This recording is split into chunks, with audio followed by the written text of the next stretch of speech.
तो आ गई एक और खबर, बिग ब्रेकिंग न्यूज। दोस्तों, यूएनएससी में भारत का परमानेंट सीट और वीटो पावर लगभग कंफर्म हो गया है। लेकिन फाइनल डिसीजन लेने के समय चीन और पाकिस्तान सबसे बड़ी वह रोड़ा बनकर खड़े हो गए हैं। 70 साल से सोए हुए यूनाइटेड नेशन को जगाने के लिए भारत ने फिर से बिगुल फूंक दिया है और एक बार फिर से विदेश मंत्री एस जयशंकर की टीम यूएन में आर पार के मूड में नजर आ रही है। देखिए, दूसरे विश्व युद्ध के बाद दुनिया में काफी बदलाव हो चुके हैं और अब हम मल्टीपोलर वर्ल्ड की ओर बढ़ रहे हैं। भारत दुनिया का अभूतपूर्व शक्ति बनकर उभरा है, लेकिन इतने बदलावों के बाद भी संयुक्त राष्ट्र सुरक्षा परिषद में सुधारों की कोई ठोस पहल नहीं हुई है।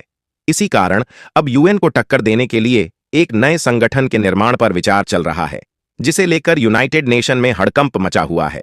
और यूएन प्रमुख का कहना है कि अगर रिफॉर्म जल्द से जल्द नहीं लाया गया तो यूनाइटेड नेशन को कोई बड़ा झटका लग सकता है, जो विश्व के लिए अच्छा नहीं होगा।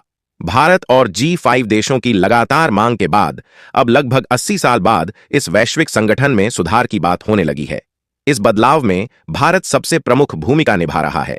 G5 देशों में भी भारत को सबसे पहले वीटो पावर मिलने की उम्मीद है, क्योंकि भारत न केवल आर्थिक महाशक्ति बन गया है, बल्कि युद्ध रोकने से लेकर दुनिया के कई महत्वपूर्ण समझौतों में अहम भूमिका निभा पा रहा है।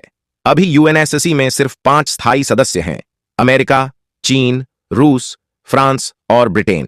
लेकिन भारत कई मामलों में इन पांचों देश से आगे निकलता जा रहा है। आर्थिक महाशक्ति बनकर हमने इकोनॉमी के मामले में रूस, फ्रांस और ब्रिटेन को पीछे कर दिया है। हाल ही में भारत ने दूसरा nuclear submarine INS Arighat launch किया। ऐसा करने वाला भारत पहला यूएनएससी का नॉन परमानेंट मेंबर है।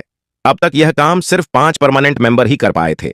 इसके अलावा भी पिछले कुछ सालों में भारत के नाम कई महान मुकाम हासिल हो चुके हैं, जो भारत को 6ठा परमानेंट सीट देने की वकालत करते हैं।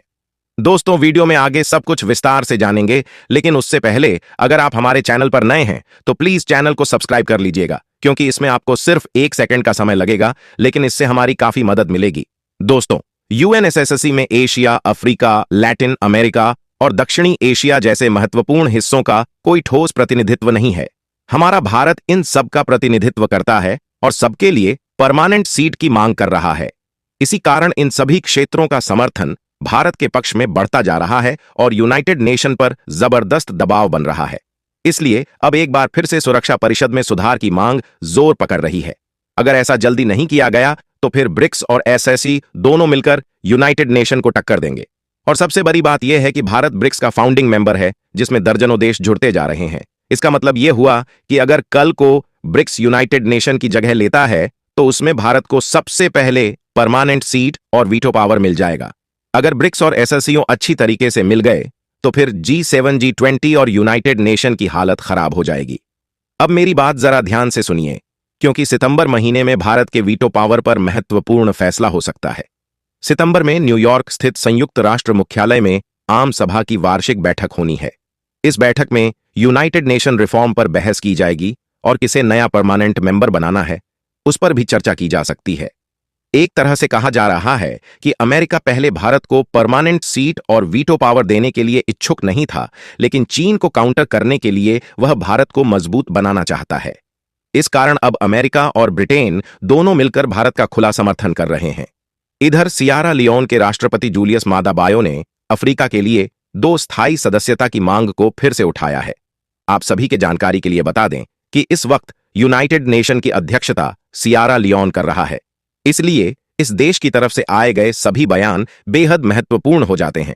इस बीच भारत ने भी एक बार फिर से सुरक्षा परिषद में सुधार की मांग की है और कहा है कि यह काम तेजी से और पारदर्शी तरीके से होना चाहिए। अब भारत यूनाइटेड नेशन को सलाह या कोई मशवरा देने का काम नहीं कर रहा है। वह समय बीत चुका है। भारत अब सीधे यूनाइटेड नेशन को धमकी देना शुरू कर दिया है, क्योंकि भारत के पास कई नई ताकत आ गई है। भारत का हौसला इसलिए मजबूत है क्योंकि चीन को छोड़कर लगभग पूरी दुनिया भारत के समर्थन में खड़ी है। रूस, फ्रांस, ब्रिटेन, अमेरिका, यह सब दुनिया की महाशक्ति है और इन्होंने भारत को वीटो पावर देने के लिए ग्रीन सिग्नल दे दिया है। आप सोच रहे होंगे कि चलो यह सब तो ठीक है, लेकिन पाकिस्तान का क्या करें, वह भी तो एक रोड़ा बनकर खड़ा है। तो अब मेरी बात जरा ध्यान से सुनिए। पाकिस्तान को चलाने वाला अमेरिका है। इस वक्त वह चीन के दम पर उछल जरूर रहा है, लेकिन उसके उछलने की शक्ति और बिजली अमेरिका से आती है। अगर अमेरिका ने एक बार पाकिस्तान को कह दिया कि भारत को परमानेंट सीट देना है, तो फिर पाकिस्तान की औकात नहीं कि वह अमेरिका की बात टाल सके। और सबसे बड़ी बात यह है कि जल्द ही अमेरिका में भारतीय मूल की कमला हैरिस राष्ट्रपति बनने जा रही है। अगर ऐसा हुआ तो भारत को कई बड़े फायदे मिल सकते हैं, जैसे कि यूनाइटेड नेशन के परमानेंट सीट की सदस्यता में शामिल होना। तो अब आइए जान लेते हैं कि हाल ही में भारत ने यूनाइटेड नेशन के अंदर कौन सा नया गदर मचा दिया है। भारत की उपस्थायी प्रतिनिधि योजना पटेल ने हाल ही में जोर देकर कहा कि सुरक्षा परिषद में सुधार के लिए निर्णायक और पारदर्शी कदम उठाए जाए। भारत ने मांग की है कि इस मसले का समाधान करने के लिए लिखित बातचीत की जाए। भारत ने साफ कर दिया कि अब केवल बोलने से काम नहीं चलेगा, बल्कि लिखित कामकाज भी होना चाहिए, और अगर ऐसा नहीं हुआ तो फिर बवाल मचेगा।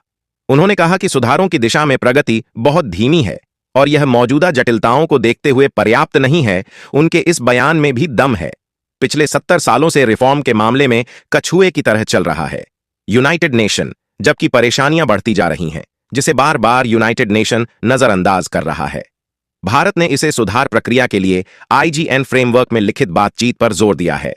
इस फ्रेमवर्क की चर्चा हम पहले भी अपने चैनल पर कर चुके हैं, लेकिन अभी तक कोई ठोस नतीजा नहीं निकला है। यहां तक कि एंटोनियो गुटेरेस ने भी उम्मीद जताई है कि सदस्य देश समझदारी दिखाएंगे और सुरक्षा परिषद में सुधारों को लेकर परिणाम शामिल होंगे। वह सुधारों के पक्ष में मुखर रहे हैं।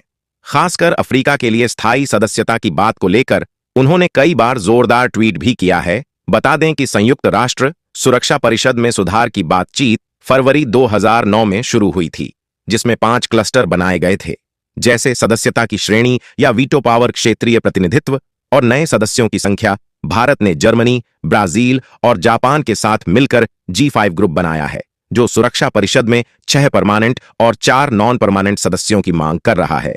दूसरी तरफ पाकिस्तान ने इटली के साथ मिलकर UFC ग्रुप बनाया है, जिसे चीन का भी समर्थन है। यह ग्रुप स्थायी सदस्यों की संख्या बढ़ाने का विरोध कर रहा है और एक नई श्रेणी का प्रस्ताव दे रहा है, जिसमें सदस्य देशों को लंबे समय तक चुना जा सके। पाकिस्तान ने भारत के लिखित बातचीत के प्रस्ताव का भी विरोध किया है। विश्लेषकों का कहना है कि पाकिस्तान और चीन नहीं चाहते कि एशिया में कोई और देश इस शक्तिशाली गुट का सदस्य बने, इसलिए वे इस प्रक्रिया को टालने की कोशिश में लगे हैं। दोस्तों, आज की इस वीडियो में फिलहाल इतना ही। मिलते हैं आपसे किसी अगली वीडियो में। तब तक के लिए आपका बहुत बहुत धन्यवाद। जय हिंद, जय भारत।